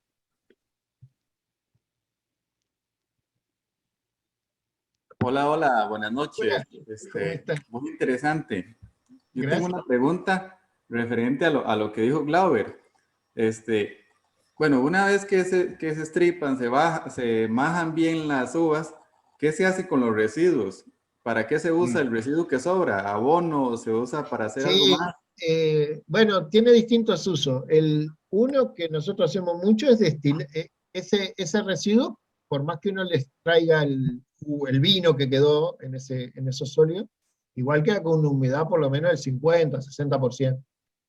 Una de las cosas que se puede hacer y que es muy buena es destilarlo. Y producimos lo que en Italia se llama grappa, nosotros le llamamos destilado de orujo, en Galicia le llaman orujo, tiene distintos nombres según la región, pero es un destilado de ese producto y queda muy rico. Y por supuesto que siguen estando los sólidos, y esos sólidos después se usan, sí, se pueden compostar para hacer abono. Acá hay alguna empresa que lo usa para alimento en el ganado, por supuesto que no directo, sino con mezcla de pastura, pero lo usa como alimento. Y hay industrias que extraen algunos subproductos, como ácido tartárico, algunos materia colorante, taninos, se puede procesar. A veces el problema de eso son los volúmenes. En Uruguay no llegamos a los volúmenes como para montar una industria de ese tipo, y lo usamos como abono y como alimento de animales. Gracias. Mauricio. Primero, Eduardo, felicidades. Muy bonita la charla que nos acabas de dar. Aprendí bastante. Bueno, parte de la pregunta que iba a hacer, yo creo que ya la respondiste anteriormente cuando mencionaste lo de los barcos y lo que pasa con el contenedor, pero mi pregunta era enfocada a los barriles. Cuando tiene usted los barriles y el vino está almacenado, ¿esos barriles están almacenados a nivel superficie o en bodegas subterráneas? ¿O se puede de las dos maneras? Lo ideal es tener una temperatura de entre 12 y 14 grados más o menos, y una humedad por encima del 75%. La temperatura para la buena conservación del vino, y la humedad, porque si no la evaporación es muy alta. Entonces, las condiciones esas son ideales si uno lo tiene en una cava, ¿no? Bajo nivel de suelo. Pero hoy por hoy uno puede construir un lugar sobre el nivel del suelo y climatizarlo y darle la humedad que uno quiere. O sea que se ven bodegas con estiva de barrica sobre el nivel del suelo, con las condiciones de humedad y temperatura. Muchas gracias. Glauber. Oi, ouvindo como tic-tac entre Joe e Heiner acerca de la sobra de los restos de las uvas, pero no son restos, solamente en relación a las uvas pasas. ¿Cómo se hace? ¿Es porque son uvas que no estaban de acuerdo para la fabricación de vino o no? Generalmente las uvas pasas se hacen con variedades que no son, son vitiviníferas, pero no son las mejores para la vinificación. Y de hecho, antiguamente se hacían con variedades que tenían semilla. Hoy existen variedades que por cruzamiento se ha logrado que no tengan semilla y que son espectaculares para uva pasa. Porque si no, cuando comes la pasa, la semilla molesta, ¿no? Y hoy se usan variedades sin semilla y que son específicas para uva pasa.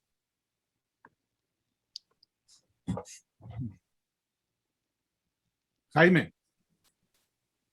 Gracias, Eduardo. Magnífica charla esta noche.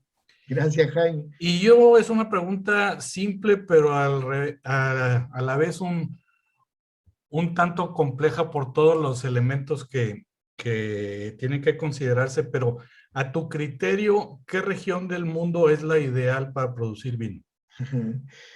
Y sabes que no hay una ideal por lo que dije hoy.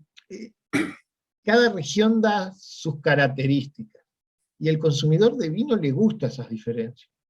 Entonces, por ejemplo, nosotros, Uruguay tiene una zona muy influenciada del océano y da vinos más frescos, con un poco más de acidez. Las zonas de la costa del Pacífico son bastante más secas y da vino con un poco de alcohol más alto, más volumen. Y depende un poco de lo que uno vaya a comer, con qué lo vaya a probar, y es bueno tener de todos, ¿no? Si tuvieras que abrir no se puede, Jaime, sí es cierto. Si tuvieras que abrir un viñedo, ¿dónde lo abrirías? En Uruguay. No, lo que sí es cierto que hay zonas en las cuales no son buenos para la viticultura. ¿Cuáles son? Bueno, las zonas donde los suelos no tienen buen drenaje, porque a la planta de viña no le gusta la humedad, no se desarrolla bien si no hay buen drenaje. Las zonas donde el clima no da para madurar, ya sea porque es muy cálido o es muy frío. Normalmente la viticultura se da entre los paralelos ahí 30 y algo, 30 y 35 más o menos, es como una franja ideal. Y bueno, y después de eso hay muchas diferencias, pero bueno, cada uno tiene sus características.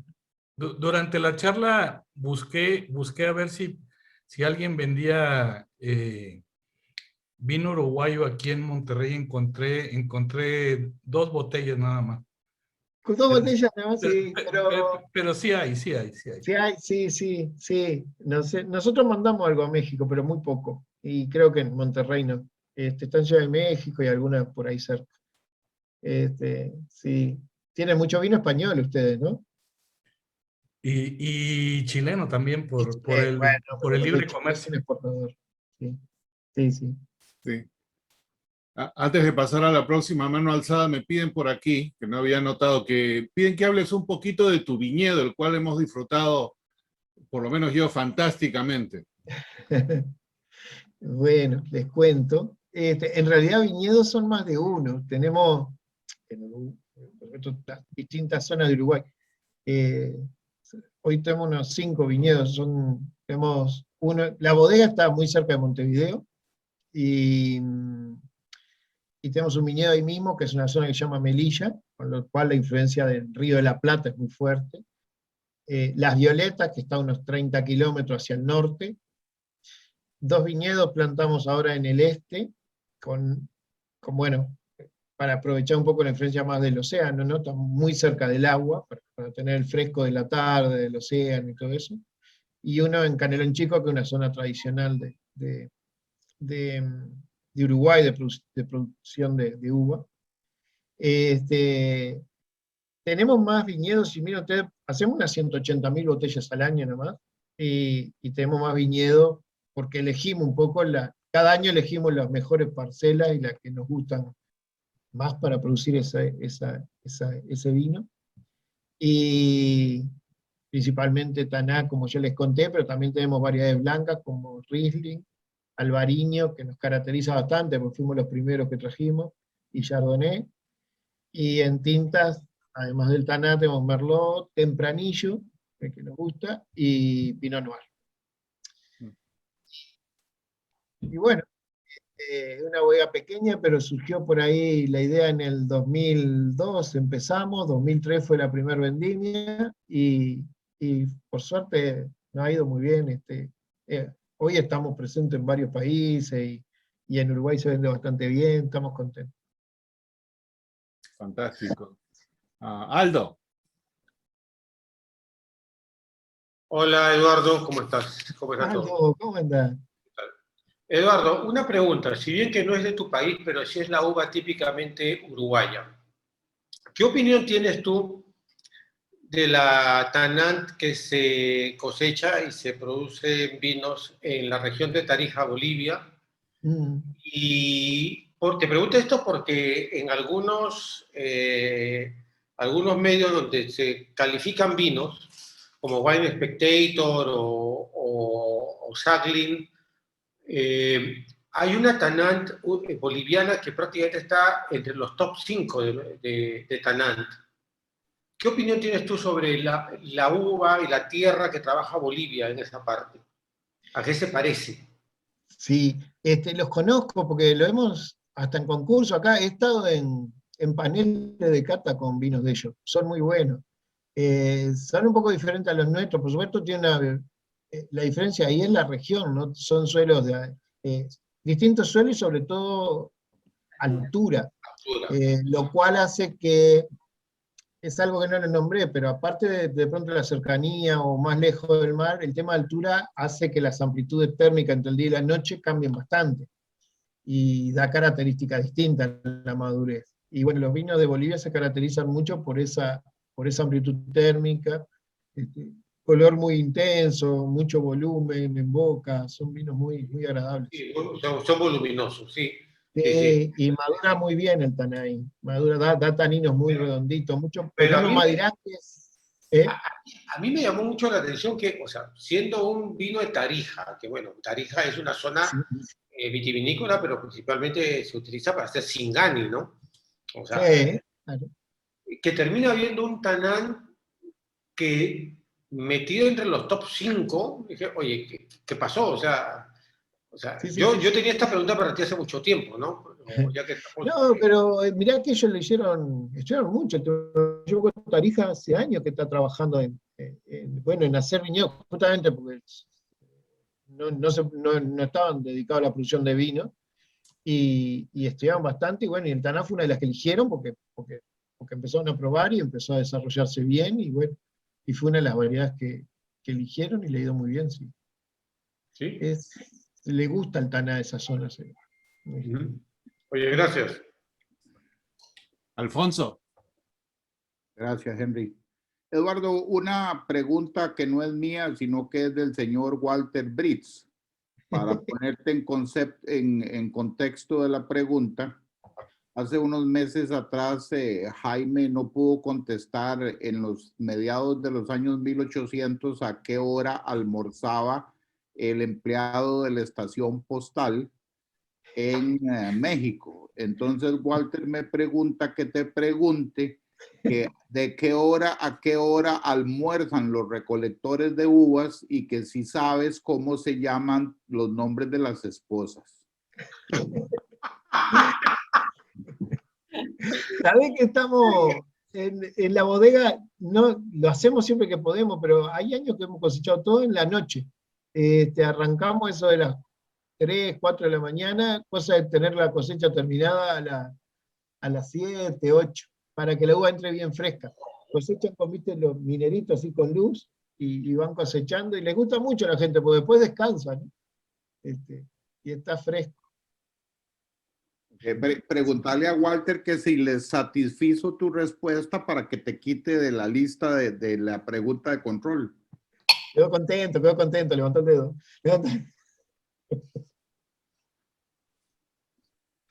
Eduardo, yo tengo una pregunta. Sí. Aquí en el norte de California, obviamente, uno voltea la cabeza y vinos de todas partes, de todos lados. Hasta la fecha no he visto el Tanat tuyo, pero sí he visto otros Tanat de Uruguay. Pero los que producen aquí, me sorprendió que dijeras Zinfandel por dos razones. Una, y el área que más produce Zinfandel aquí en California es el área más caliente. Y hablabas de que cuando hay mucho sol, como que de alguna manera, o entendí mal, no es muy conveniente, mucho calor, porque en esa zona llegas por encima de los 40, en el área de Lodi, y de ahí viene todo ese Zinfandel que es famoso. Sí, justo en Lodi, que es caliente, sí. Sabés que eso va mucho con las variedades también.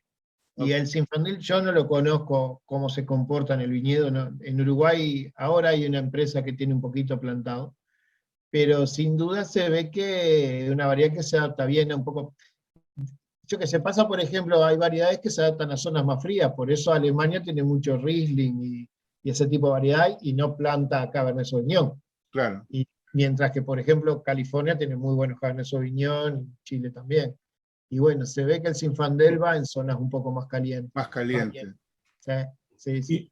Y una segunda pregunta, ¿qué opinión te merecen los vinos que no son de uva? Esos vinos de ciruela, vino de otra cosa que... Pero no son vinos, esos son fermentados de... Ok. Siempre peleamos con eso, porque por definición el vino es el fermentado de uva. Y de uva, por claro. tanto la palabra vino debería ser para... La sidra es fermentado de manzana, o sea que todo lo que es de otra fruta debería tener un nombre diferente, claro.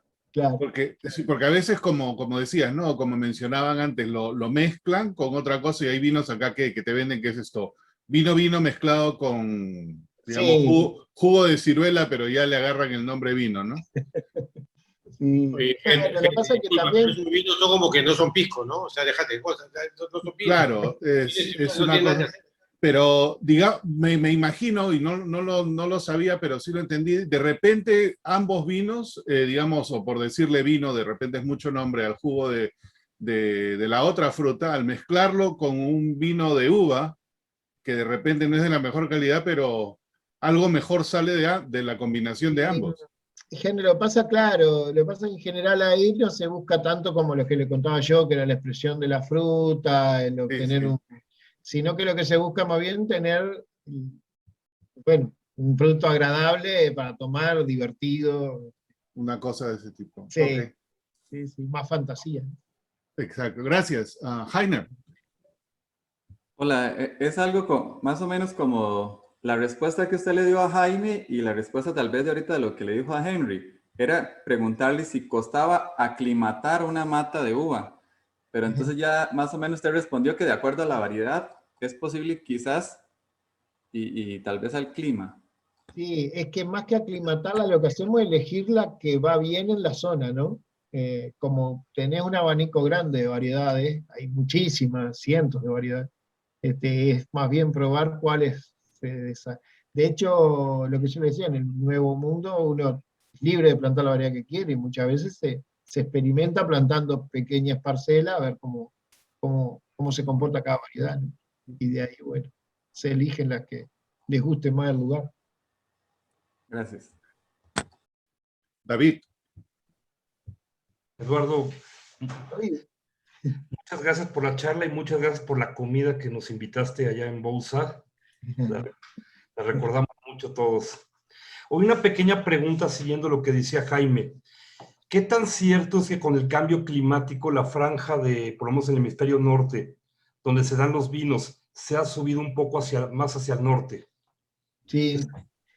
Yo no, acá en Uruguay no hemos notado realmente gran cambio, pero sí es cierto que hay bastante reportado de que cada vez se está pudiendo hacer, lo que le decía yo, que la viticultura tiene una franja entre ciertos paralelos donde es ideal, y eso ha ido subiendo. Hoy ya en Inglaterra cada vez parece más viable hacer viticultura, cuando hace un tiempo era bastante difícil. Pero no sé, todavía, viste cómo los cambios climáticos hay que irlos mirando en el tiempo, ¿no? Pero sería esperar si pasa eso. Gracias. Gracias por todo, Eduardo. Gracias a usted. ¿Alguna pregunta adicional para Eduardo? Y si es filatélica, mejor, porque hasta el momento hemos hablado de vino. Yo quiero hacer unas preguntas. ¿Quién te ha pedido que hable de ¿La filatelia? charla era de filatelia, acaso? Quisiera hacer una pregunta. De ponerle algún sobre, pero se me fueron para mí. Filatelia. Ahí está Roberto, vamos con Roberto Armando y ahí con Glauber. Señor Eduardo, buenas noches, muchas felicidades por su charla. Gracias. Mire, yo fui estudiante de turismo, llevé una materia que se llamaba Alimentos y Bebidas, en el cual nos metieron un poco sobre enología. Yo me quedé con unas dudas que el maestro nunca me supo decir. El agar que antes se utilizaba, llevaba alguna técnica, llevaba algún reglamento, y todavía existen lagares. En Uruguay no. El lagar era muy típico, sobre todo en la zona de Porto, porque era donde se hacía la pizza. Uruguay no hacíamos sistema, o sea, se tenía sistema de recesión de uva, pero no el típico lagar de Porto. Igual por tradición, casi siempre la zona de recepción de uva, donde se recibe la uva y se hace hoy es el estrujado, que no se hace pisando, se le sigue llamando a veces lagar, ¿no? Pero no es el típico lagar portugués. Y de hecho, hoy casi todas las recepciones son un poco móviles, porque uno trata de estrujar sobre el tanque, bueno, se ha modernizado mucho, no trata de llegar con la uva muy entera hasta la boca del tanque.